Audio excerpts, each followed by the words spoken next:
Hello बच्चों, let us read this question. This question says which of the following statements are correct. और हमारे options हैं. Option A, liquid oxygen sticks to the poles of magnet.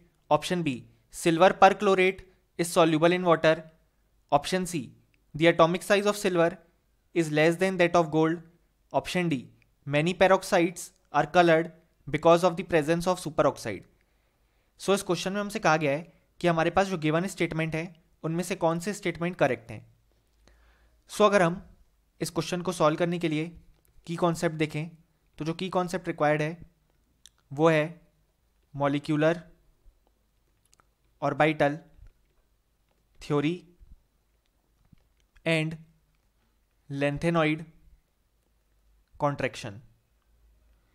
अब यहाँ पे अगर हम हमारा ऑप्शन ए देखें तो ऑप्शन ए में हमसे कहा गया है कि जो लिक्विड ऑक्सीजन है वो मैग्नेट के पोल्स से स्टिक कर जाती है. सो अगर हम देखें तो जो लिक्विड ऑक्सीजन है उसको हम O2 से डिनोट कर सकते हैं. अब यहाँ पे अगर हम नंबर ऑफ इलेक्ट्रॉन्स काउंट करें तो वो एक ऑक्सीजन एटम में होते 8, तो 2 में हो जाएंगे 16. अब अगर हम यहाँ पे मॉलिक्यूलर ऑर्बिटल थ्योरी अप्लाई करें तो यहाँ पे जो फिलिंग होगी इलेक्ट्रॉन्स की वो हो जाएगी सिग्मा 1s में 2 electron, then sigma anti bonding 1s में 2 इलेक्ट्रॉन, सिग्मा 2s में 2 electron, then sigma 2s anti bonding में 2 इलेक्ट्रॉन, देन उसके बाद सिग्मा 2pz में 2 इलेक्ट्रॉन. तो यहाँ पे इस तरीके से 10 इलेक्ट्रॉन फिल हो गए. अब इसके बाद आता है हमारे पास pi 2px is equal to pi 2py. So सबसे पहले हम यहाँ पे एक इलेक्ट्रॉन फिल करेंगे 2px में, देन एक 2py में, देन उसके बाद एक इसमें और एक इसमें. सो इस तरीके से 4 इलेक्ट्रॉन फिल हो गए. अब हमारे पास 14 इलेक्ट्रॉन्स फिल हो गए. अब बचे हुए हैं 2. सो इसके बाद आता है pi anti bonding 2px is equal to pi anti bonding 2py. अब यहाँ पे एक इलेक्ट्रॉन हमने फिल किया एंड देन एक इसमें फिल किया. सो हमारे 16 इलेक्ट्रॉन्स फिल हो गए. सो हम देख सकते हैं कि हमारे पास यहाँ पे अनपेयर्ड इलेक्ट्रॉन प्रेजेंट है, यानी कि हमारे पास जो ये स्पीशीज है वो एक पैरामैग्नेटिक स्पीशीज है. यानी कि हम जानते हैं कि जो पैरामैग्नेटिक स्पीशीज होती है वो वीकली अट्रैक्टेड होती है टू दी मैग्नेटिक फील्ड. इसी कारण से liquid oxygen poles of magnet से स्टिक कर जाएगा.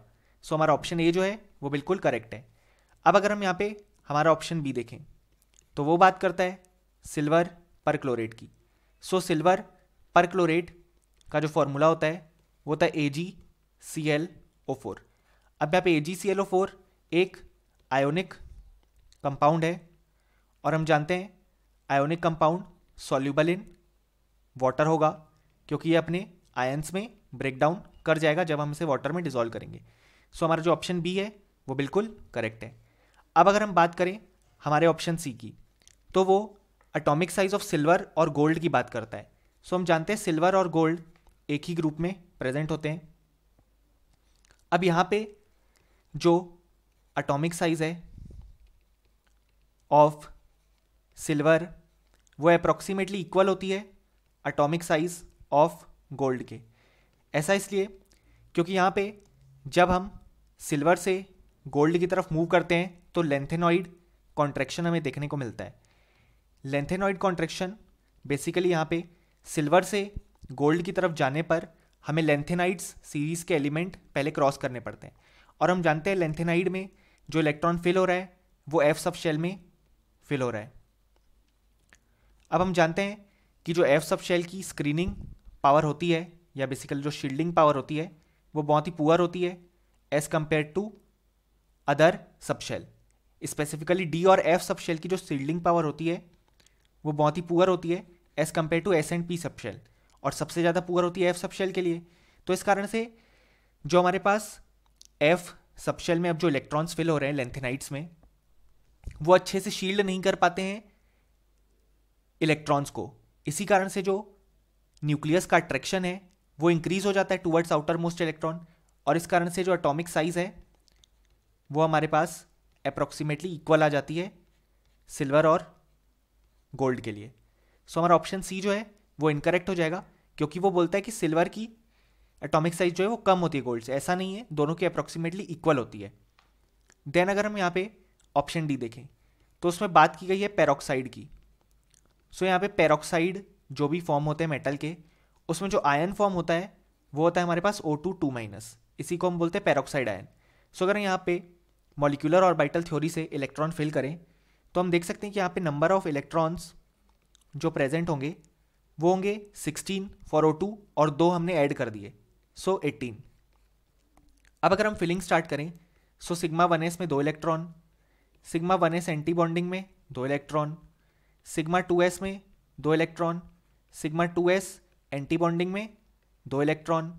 देन हमारे पास सिग्मा 2pz में 2 electron, then pi 2px is equal to pi 2py। तो यहाँ पे सबसे पहले 1, 2, 3 और 4 इलेक्ट्रॉन हमने फिल कर दिए। तो इस तरीके से 14 इलेक्ट्रॉन फिल हो गए। इसके बाद आता है हमारे पास pi 2px anti bonding is equal to pi 2py anti bonding. So यहाँ पे आ जाएगा 1, 2, 3 और 4। इस तरीके से 18 इलेक्ट्रॉन फिल हो गए। और हम देख सकते हैं कि इस स्पीशीज में कोई भी अनपेयर्ड इलेक्ट्रॉन प्रेजेंट नहीं है।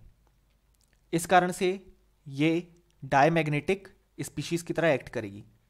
और क्योंकि डायमैग्नेटिक है तो एक कलरलेस इन नेचर होती है। अब अगर हम हमारा ऑप्शन डी देखें तो हमारा ऑप्शन डी कहता है many peroxides are coloured because of the presence of superoxide.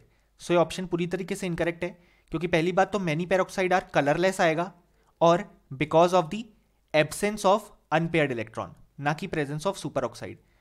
So finally हम ये बोल सकते हैं कि इस क्वेश्चन के लिए हमारे पास जो करेक्ट आंसर आ जाएंगे वो आ जाएंगे option A and option B, क्योंकि यही दोनों स्टेटमेंट हमारे लिए करेक्ट हैं। Hope you understood well. Best of luck.